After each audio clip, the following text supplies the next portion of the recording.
welcome you a special edition to the Teen Scene. Today's show is about the women of World War II. Stay tuned, we'll be right back.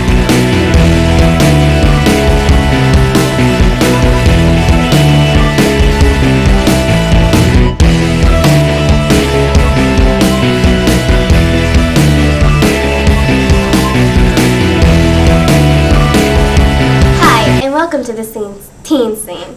We're here to talk about women that took over the jobs in World War II.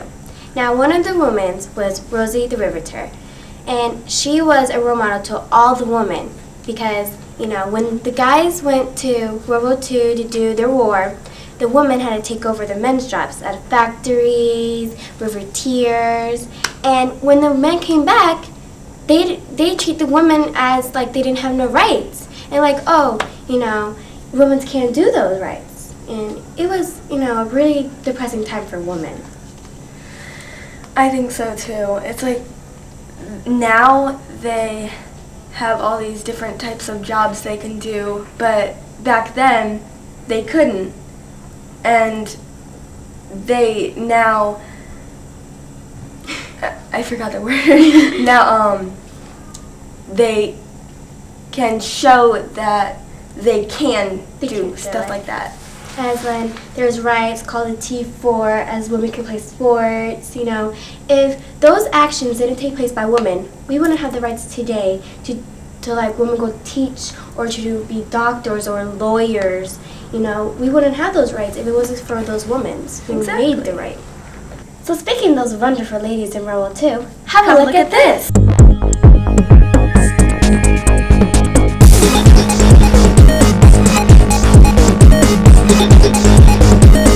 This comes from the House of Representatives, Washington, D.C. Dear friends, I am writing to extend greetings to Baltimore's Maryland Women's Heritage Center on the occasion of your honoring World War II's unsung heroines, and to the honorees and guests in attendance. Congratulations and a heartfelt thanks to you, the women who served in the military, and to the women who were war workers during World War II. You saw the need and you helped the war effort abroad and on the home front. I applaud your personal sacrifices and hard work to support our nation in the time of war. You answered the call and took up the challenge to do all that you could in the fight for freedom. You played a vital role for our success. Expressions of our collective gratitude are long overdue. I commend the Maryland Women's Heritage Center in Baltimore for recognizing the dedication and accomplishments of these brave and outstanding women. Congratulations to all of the women who served during World War II and to their families and friends. Thank you to the Rosie the Riveters who worked at Glen L. Martin during World War II, and to the National Association of Black Military Women for telling and preserving her story and for what you continue to do for our African American military women. I remember with gratitude and pride the inspiring and selfless service of Major Charity Adams Early, the first African American WAC. She died at the age of 83 in 2002 after a lifetime of exemplary contributions to society. We have her book here. Best wishes to everyone for an informative and memorable event. Sincerely, Elijah E. Cummins, member of the Congress.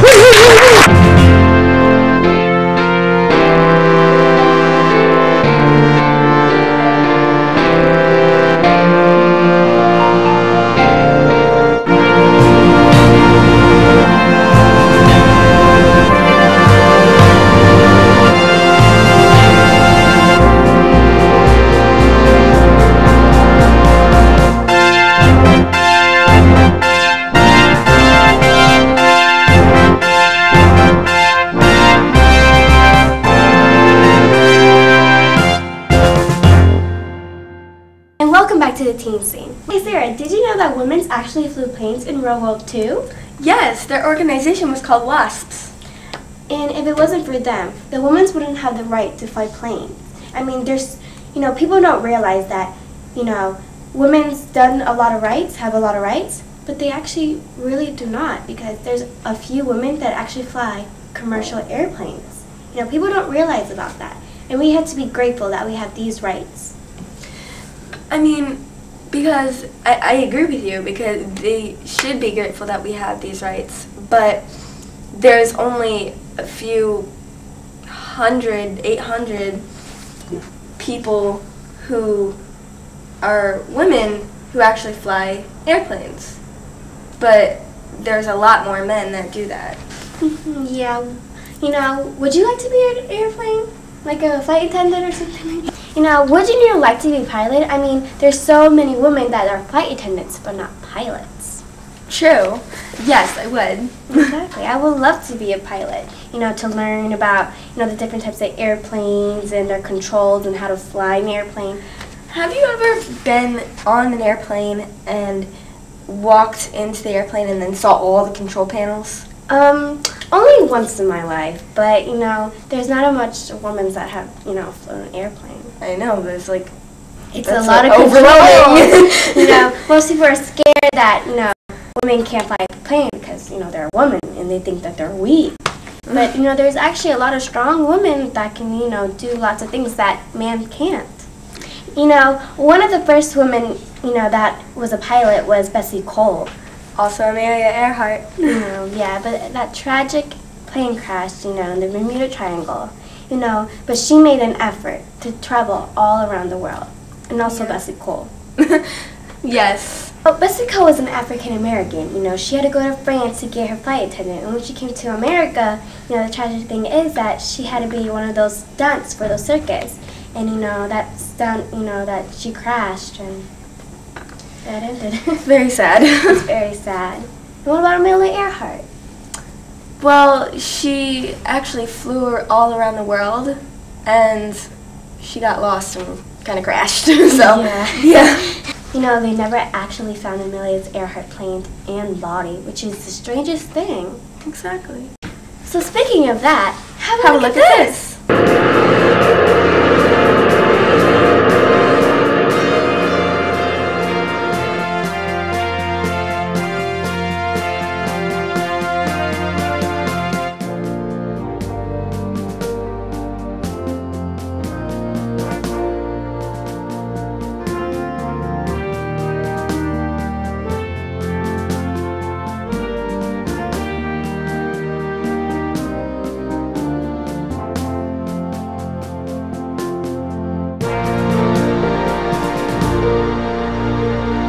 Wow, so women were actually flying airplanes back then.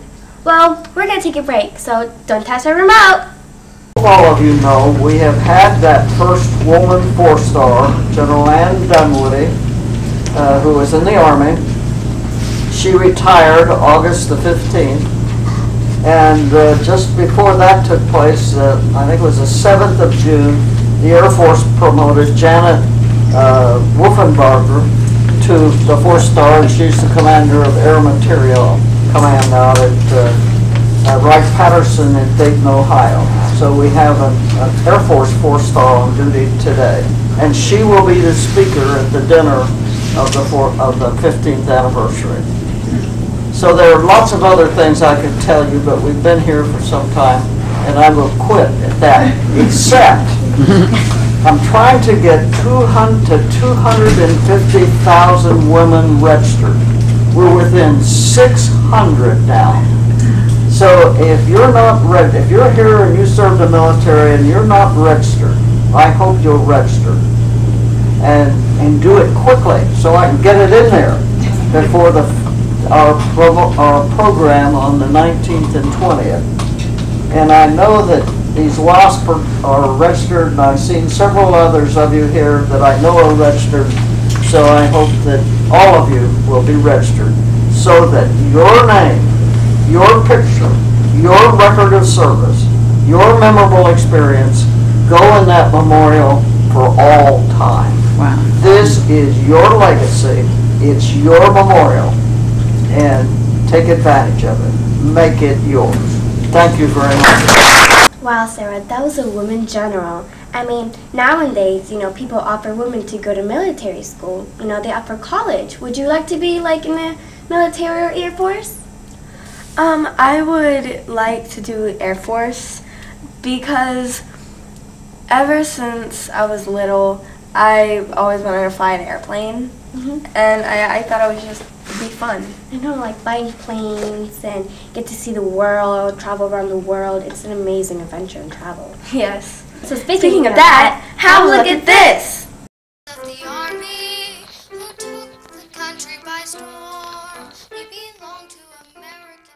They were the daughters of suffragists, the mothers of feminists. 100,000 soldiers, 100,000 women. This is the story of one of them. Although initially critical of the idea of women in the military, when faced with the growing shortage of manpower in Germany and Japan during the early part of World War II, the views of the United States Congress changed. In May of 1942, Congress approved a bill establishing the Women's Army Auxiliary Corps, or WAC. Women flocked from all over the country to sign up. For some, it was a chance to support their country. For others, it was a chance to break down the confines of society and prove their worth. 3 of them decided to join the WACs, and the 4th one said she believed she'd join the Navy because she looked better in blue. For whatever reason, one of these recruits was a young woman from Bald Knob, Arkansas, Ruth Blanton. Born on August 13, 1911, Ruth was destined to become a leader of a generation. The feelings that had first delayed the creation of the WAC did not vanish with Congress passing the bill. In her memoir, Ruth wrote, "My mother told me later that some of her friends felt she should be embarrassed that her daughter was serving in the army. To my delight, I was able to assure her that the women in our group were much more protected and cared for than those remaining at home, being moved about the country as civilians working in defense plants, contending with shortages of shoes, automobiles, and some foods." Even some of the male soldiers resented the WAC. Soldiers on the line, I wouldn't want them there because my generation has a built-in feeling of protection of the women. In September 1942, Ruth received orders to report to Fort Des Moines, Iowa for basic training. Upon arrival at Fort Des Moines, along with young women from all over the northeastern part of the U.S., we found new 2-story barracks, a mess hall, and a day room, all comfortably furnished in Army fashion and still smelling of fresh paint, waiting for the WAC. Shortly after Ruth's arrival, the long-awaited WAC uniforms arrived. To the dismay of the women who had hoped to display a little femininity, even in uniform, were the cotton hose, the olive drab knit drawers that reached below the knees, the sleazy rayon slips, and the brown Oxfords with 2-inch heels. Ruth soon learned that life in the Army was very different from life at home.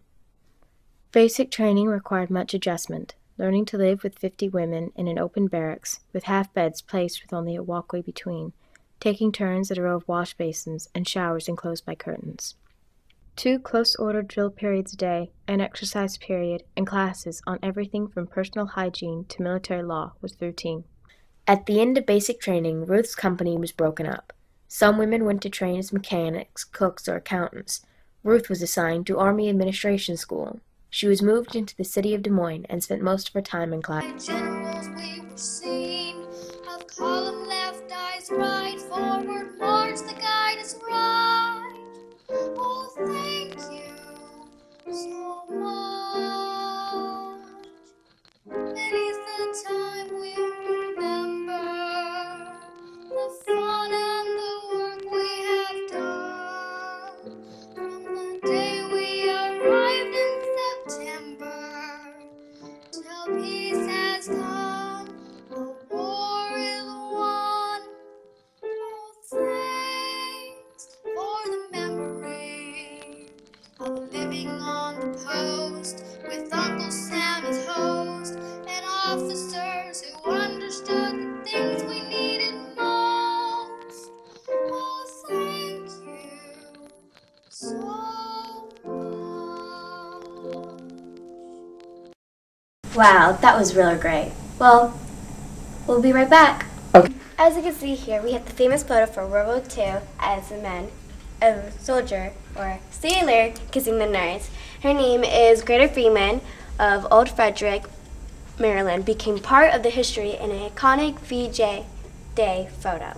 As you can see here, it has, here is what the soldier said about the kissing. The excitement of the war was over, plus I had a few drinks. When I saw the nurse, I grabbed her and I kissed her.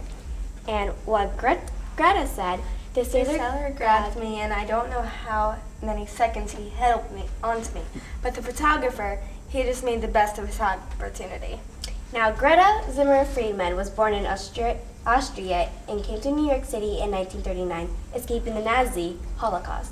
She volunteered as an air Ray Warren, and then later worked as a dentist assistant. On August 14, 1945, Greta took her lunch break and walked to Times Square, where she found everyone celebrating the end of World War II. A sailor passed by, grabbed her, and kissed her. Life passed by, grabbed her, and Life magazine photographer Alfred Estendaddy snapped the picture, and the rest is history. Greta married, moved back to Frederick, Maryland in 1956, raised 2 children, and earned a degree in art at Hood College. Greta still lives in Frederick, where she enjoys being an artist. Well, you know that women were in the Navy in World War II. That was a cool, to learn about women in the Navy, because you don't really realize that women can actually do what men can do. I mean, people don't realize it. And the Navy is just, going on ships and traveling the world and protecting your country. Wearing those suits. I kind of like those suits. Exactly. They're kind of cool looking. Well, what do you think about women in the Navy? Well, I think that, one, I like the suits too. Yeah. I think it's cool because women can actually do stuff that men can do too, and some women don't realize it. Exactly. Because some women don't realize it because some of the other people bring them down. Yeah, and the men, they think that girls are weak, but actually they're not, because some women can actually go to them and say, you can't do this, but I can. Exactly. Women have rights too, and most people don't, realize it, but they can do amazing things. Yeah. Well, since we're talking about the Navy, have a look at this. Okay. I was born in Reading, Pennsylvania, but I lived in Wilmington, Delaware at the time, and I had graduated from Claymont High School in June of 1944, and I'm not sure why I enlisted in the Waves, but I started active duty the end of December of 1944, and I had boot camp training at Hunter College in New York City, the Bronx, New York, because I was a very shy, naive person from a rural area. I'd never been more than maybe 20 miles from home, had just graduated from high school, participated in a few things, but I don't know, except it felt like I was supposed to do that, and that in this time of my life is where I was supposed to be. You had a trunk and you was told to bring certain things there, but then you got the uniforms and everything. They didn't always fit great. You learn how to do the corners on your sheets so that everything was, real taut. And you had white glove inspection, and if you weren't careful and got dust off, you had demerits and you had to do KP or latrine duty and all that, just like the men. And nobody questioned, that was it. We went through what a boot camp, the picture of boot camp that you see in movies and all. Not glamorized, hard work. So just like the men, you had certain standards as far as hair and how long your skirt was. I feel like I made a contribution. It was helping, sharing, and getting along. I don't know whether I would have, in time, let's say, realized that you can help people a lot by getting involved in things, or whether I would have had as much self-esteem. Wow, those were the women in the Navy. Well, we'll be right back. Every year during our television fundraiser, Children's Miracle Network hospitals celebrate hope and healing.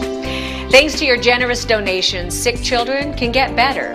So please join me, Marie Osmond, with my co-founder John Schneider, and other celebrity hosts as we share moving stories of children in your community who need your help. Tune in and celebrate hope and healing and give to your Children's Miracle Network Hospital. Well, welcome back. We're here talking about the American Red Cross. Now, the women were the nurses during World War II. Now, they were helping the soldiers that were wounded or really bad injured. You know, there was a lot of injured men in the World War II, and so women had to go up there, you know, wrap them up and then take them back and make sure they're okay for us, you know, to win World War II. So what do you know about the American Red Cross? Well, I think that like the women in the American Red Cross are like they're very well, Clara Barton started the American Red Cross, and even after World War II. It's a helpful organization to people around the world, or, you know, America. You know, that after hurricanes or tornadoes or even wars, military families that are wounded, and, you know, the organization can help you through those tragic times. Yes, it can. I think that's very helpful. It is. It's very helpful, you know, those people take action or volunteer to help other people that are in need. Well, speaking of the Red Cross, have a look at this.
Welcome back. Well, Kelly, have you ever heard of the organization called SPARS back in World War II? No, I haven't heard of that. Well, have a look at this.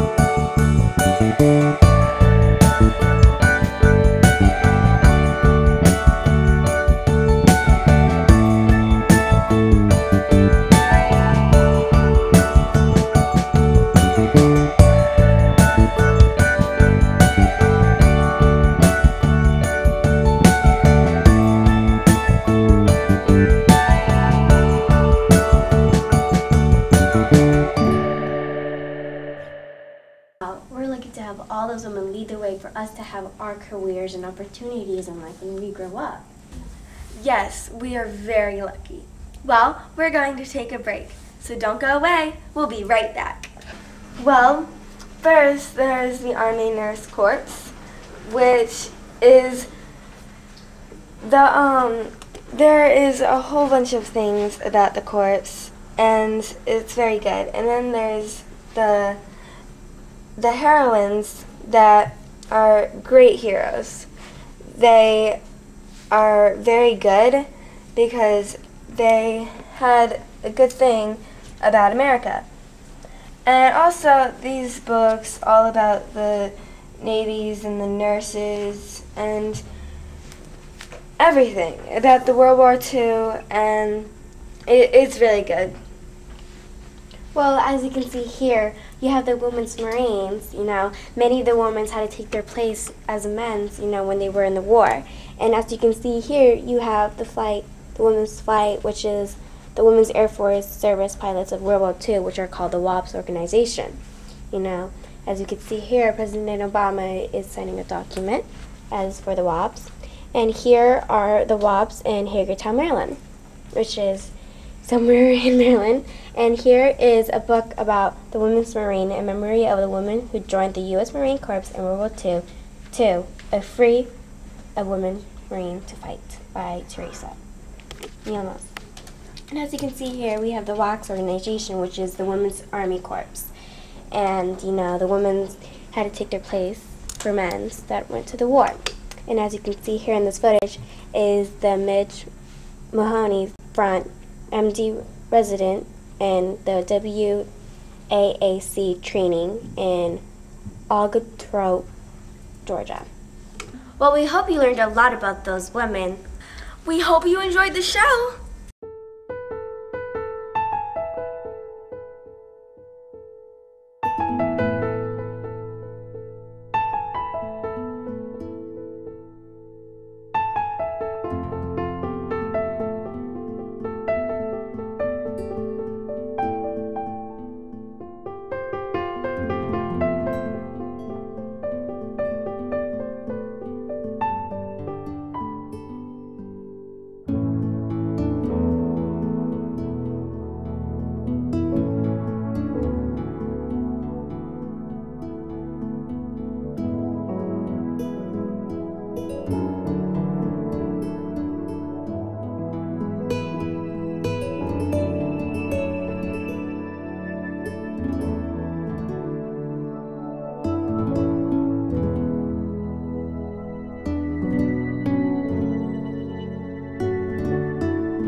We had fun here talking about the wonderful women of World War II, and I hope you guys too. Well, that's it for today on the Teen Scene. Bye!